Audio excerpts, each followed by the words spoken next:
ఆశ్చర్యం కలిగించే విషయాలు.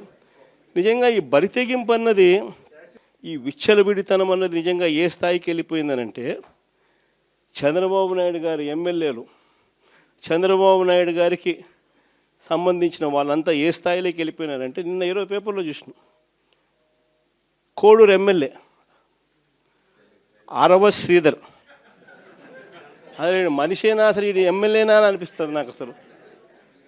అసలు ఈ అరవ శ్రీధర్ అనేవాడు ప్రభుత్వ ఉద్యోగి అయిన ఒక అమ్మాయిని భయపెట్టి, బెదిరించి, రేపు చేసి, హెరాస్ చేసి, స్వయంగా ఆ అమ్మాయి తనకు జరిగిన అన్యాయాన్ని కూడా ఏకంగా సాక్ష్యాలు, ఆధారాలతో సహా బయట పెట్టింది.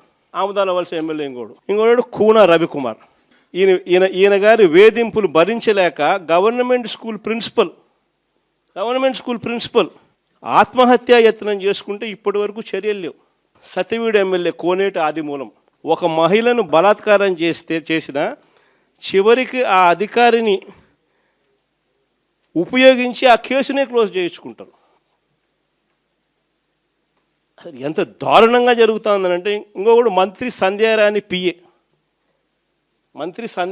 పిఏ ఇంకొకడు తనను లైంగికంగా వేధిస్తున్నాడని మరొక ప్రభుత్వ ఉద్యోగి అయిన మహిళ ఫిర్యాదు చేస్తే అతన్ని వదిలేసి ఫిర్యాదు చేసిన ఆయమను జైల్లో పెడతారు.